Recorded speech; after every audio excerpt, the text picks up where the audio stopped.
Diabetes mellitus సాధారణంగా ఏంటంటే high blood sugar. చాలా మంది అనే కామన్ వర్డ్ ఏంటంటే షుగర్ పేషెంట్.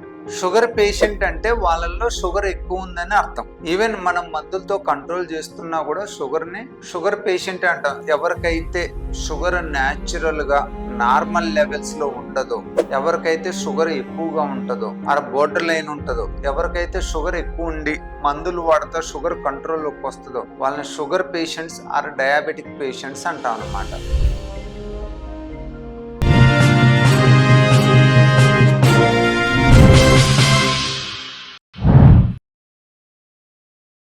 లో ఉంటే అంటే యూజువల్గా మనం లైఫ్ స్టైల్ చేంజెస్ తోటి బాగా కాన్షియస్గా ఉంటా, అవసరమైన మెడిసిన్స్ వాడుకుంటా షుగర్ని ఎప్పుడు గనక కంట్రోల్లో ఉంచుకుంటే వాళ్ళు ఈక్వలెంట్ షుగర్ వ్యాధి లేని పేషెంట్తో సమానం. అంటే షుగర్ని మనం కంట్రోల్లో ఉంచుకుంటున్నాం. అలా కాకుండా షుగర్ని ప్రాపర్ కంట్రోల్ చేసుకోకుండా ఒకసారి పెరుగుతా ఒకసారి తగ్గుతూ ఉంటారు. కొంతమంది అంటుంటారు, ఏమంటే మేము 2 రోజుల నుంచి షుగర్ ఎక్కువ తిన్నాం, లేదంటే షుగర్ ఫుడ్ ఎక్కువ తీసుకున్నాం, షుగర్ పెరిగిందని. That is not the right అండి. అట్లా ఫ్లక్చువేషన్స్ ఉన్నా కూడా ఆ షుగర్ పేషెంట్కి అది ఎట్టి పరిస్థితుల్లోనూ మంచిది కాదు. ఆల్వేస్ షుగర్ను కంట్రోల్లో ఉంచడం మంచిది. ఆ షుగర్ కంట్రోల్లో ఉన్నంతసేపు మనకి నాన్ డయాబెటిక్ అంటే షుగర్ లేని మనిషి ఎట్టుంటాడో ఆల్మోస్ట్ ఆ మనిషికి ఉన్న హెల్తీనెస్, ఆరోగ్యం వీళ్ళకి కూడా ఉంటుంది అన్నమాట. షుగర్ ఎక్కువగా ఉంటే ఈ హై బ్లడ్ షుగర్ వలన మన బాడీలో ప్రతి ఆర్గాన్ మీద దాని ఎఫెక్ట్ పడిద్దండి. ఎందుకంటే ప్రతి ఆర్గాన్ కూడా బ్లడ్ వెజల్స్ కావాలి, రక్తం సప్లై చేయడానికి, నర్వ్స్ కావాలి, నర్వ్ సప్లై సెన్సేషన్స్ ఇవ్వటానికి. అలానే సెల్ హెల్తీ గురించి అంటే మన ఏదైతే లివర్ ఉందనుకోండి లివర్ సెల్స్, బ్రెయిన్ ఉందనుకోండి బ్రెయిన్ సెల్స్, హార్ట్ ఉందనుకోండి హార్ట్ సెల్స్, చెవి ఉందనుకోండి చెవి సెల్స్, నోస్ ఉందనుకోండి మ్యూకోజల్ సైనస్ సెల్స్, ఇవన్నీ కూడా సెల్స్ మంచిగా ఉండాలి అంటే షుగర్ నార్మల్ గా ఉండాలి. షుగర్ ప్రాబ్లం ఉందనుకోండి ఈ సెల్స్ లో కూడా డీజనరేటివ్ చేంజెస్ అనుకోండి, డిఎన్ఏ చేంజెస్ అనుకోండి, ఫ్రీ రాడికల్స్ అనుకోండి, అంటే అవి నష్టం కలిగిస్తే మనకి ఆక్సిడేటివ్ స్ట్రెస్ అంటాం. వీటి వలన వాటిలో ఇమ్యూనిటీ తగ్గుతుంది, సెల్యులర్ డ్యామేజ్ ఎక్కువ ఉంటుంది. దానివల్ల ఆ డీజనరేషన్ అనుకోవచ్చు, ఇన్ఫ్లమేషన్ అనుకోవచ్చు, ఇన్ఫెక్షన్ అనుకోవచ్చు, ఇవన్నీ కూడా ఎక్కువగా వచ్చే అవకాశం ఉంటుంది అన్నమాట. సో డయాబెటిక్ పేషెంట్ లో మనం చూసినట్లయితే చెవి, ముక్కు, గొంతు సమస్యలు అన్కంట్రోల్ డయాబెటీస్ లో చాలా ఎక్కువ ఉంటాయి.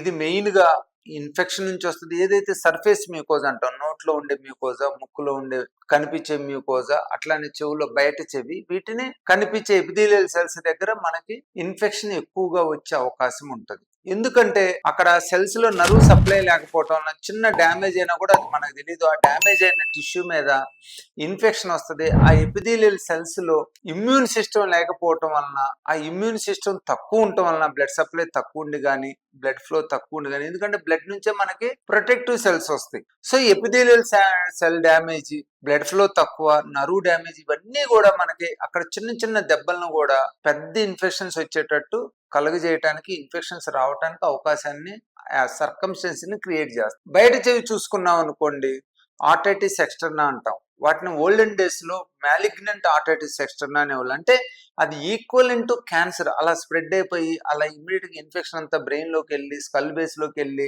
క్రేనియల్ నర్వ్ పాలసీస్ చేసి పేషెంట్ ఇమ్మీడియట్ డిటోరియేట్ చేసి పేషెంట్ చనిపోయే అవకాశాన్ని కలుగు చేస్తారనమాట. అందుకని అప్పట్లో దాన్ని మ్యాలిగ్నెంట్ ఆర్టైటిస్ ఎక్స్టర్నా అనేవాళ్ళు. కానీ ఇప్పుడు అలా కాకుండా ఆర్టైటిస్ ఎక్స్టర్నా విత్ డయాబెటీస్ అంటాం. అంటే చెవులో ఇన్ఫెక్షన్ డయాబెటీస్ లో ఉన్న వాళ్ళని వాళ్ళని చాలా జాగ్రత్తగా చూసుకోవాలి. ఆ ఇన్ఫెక్షన్ ఇమ్మీడియట్ గా కంట్రోల్ చేసుకోవాలి. అలానే ముక్కు సంబంధించి చూసినట్లయితే మనం కరోనా టైంలో కూడా ఎక్స్పీరియన్స్ చేసాం. కరోనా వైరస్ నుంచి కూడా షుగర్ వచ్చేది. అలానే షుగర్ పేషెంట్ లో కూడా మ్యాసివ్ గా ఈ ఫంగల్ ఇన్ఫెక్షన్ వచ్చింది. బ్లాక్ ఫంగస్ అనుకోండి, వైట్ ఫంగస్ అనుకోండి, కొంతమందిలో ఎల్లో ఫంగస్ చాలా రేర్ అనమాట. బ్లాక్ ఫంగస్ అంటే మ్యూకారా అంటాం, వైట్ ఫంగస్ అంటే ఆస్పర్జిల్లస్ అంటాం. ఈ ఫంగల్ ఇన్ఫెక్షన్ చాలా సివియర్ గా వచ్చింది. ఎందుకంటే మన ముక్కులో ఉన్న ఆక్సిడేటివ్ స్ట్రెస్ నుంచి, ఎపిథీలియల్ సెల్స్ డ్యామేజ్ నుంచి, ఎప్పుడు కూడా షుగర్ ఎక్కువ ఉన్నప్పుడు అవి బ్యాక్టీరియా, వైరస్, ఫంగస్ గ్రోత్ కావటానికి హైపర్ గ్లైసిమిక్ అంటాం. హైపర్ గ్లైసిమిక్ స్టేజ్ లో ఇవన్నీ పెరిగి అక్కడ నెక్రోటిక్ టిష్యూ అంటే కుళ్ళిపోయే సిచ్యువేషన్ తీసుకొస్తానమాట. ఈ కుళ్ళిపోయే సిచ్యువేషన్ ఉన్నప్పుడు ఎందుకంటే నర్వ్ సప్లై ఉండదు, బ్లడ్ సప్లై ఉండదు, ఎపిథీలియల్ సెల్స్ డ్యామేజ్ అయ్యి ఉంటాయి. ఇలాంటి కుళ్ళిపోయిన సిచ్యువేషన్ లో ఈ బ్యాక్టీరియా, వైరస్, ఫంగస్ చాలా తొందరగా గ్రో అయింది, ఎక్కువగా గ్రో అయింది, మొత్తం కూడా ఇమ్మీడియట్ గా కాంప్లికేటెడ్ సైనసైటిస్, కాంప్లికేటెడ్ ముక్ ఇన్ఫెక్షన్స్ వస్తాయి. అంటే ఫేషియల్ సెల్యులైటిస్ వస్తాయి, కంట్లో పోయిద్ది, ఆర్బిటల్ సెల్యులైటిస్ వస్తుంది, బ్రెయిన్ లో పోయిద్ది, మెనింజైటిస్, సెరిబ్రైటిస్, సెరిబ్రల్, ఇవన్నీ వస్తాయి అన్నమాట. సో ఈ ఇన్ఫెక్షన్స్ చాలా సీరియస్ గా ఉంటాయి, ఎస్పెషల్లీ ముక్కులోను చెవులోను. గొంతుకు సంబంధించి చూసినట్లయితే బేసిక్ గా ఫంగల్ ఇన్ఫెక్షన్ క్యాండిడియాసిస్ అంటాం. ఇది ఈ నోట్లో తెల్లగా రావటం, తెల్లపోతుంటాం, మంట రావటం ఇది జరుగుతుంటది అనమాట. సో వీళ్ళకి ఈ ఓరల్ క్యాండిడియాసిస్ ఎక్కువగా వచ్చే అవకాశం ఉంటుంది అనమాట. సో అన్కంట్రోల్ డయాబెటీస్ లో మనకి ఈ చెవి, ముక్కు, గొంతు ఏరియాస్ దగ్గర సివియర్ ఇన్ఫెక్షన్స్ వచ్చే అవకాశం ఉంటుంది. ఒక్కోసారి రేర్ గా నెక్ యాబ్సెస్ కూడా ఫామ్ అవుతాయి అనమాట. థ్రోట్ యాబ్సెస్ అంటాం. ఇవి చాలా డేంజర్ కండిషన్స్.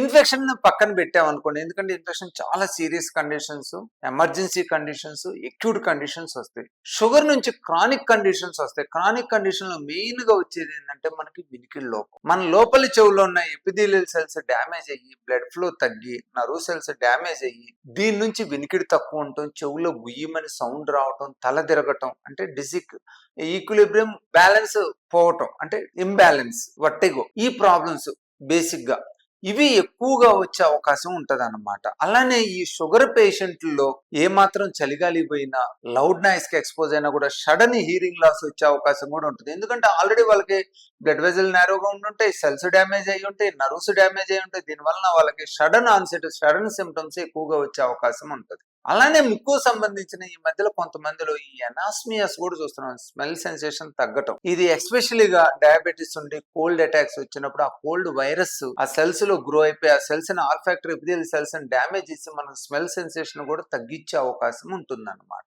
సో ఈ డయాబెటీస్ నుంచి సివియర్ ఇన్ఫెక్షన్స్ వస్తాయి, క్రానిక్ హియరింగ్ లాస్ వస్తుంది, అలానే స్మెల్ సెన్సేషన్స్ ఆల్టర్ అవుతాయి. క్రానిక్ అండ్ ఎక్యూట్ రెండు కూడా థ్రోట్ ఇన్ఫెక్షన్స్ మనకు వచ్చే అవకాశం ఉంటుంది. సో షుగర్ ని మనం ఎప్పుడు కూడా కంట్రోల్లో ఉంచుకోవాలి.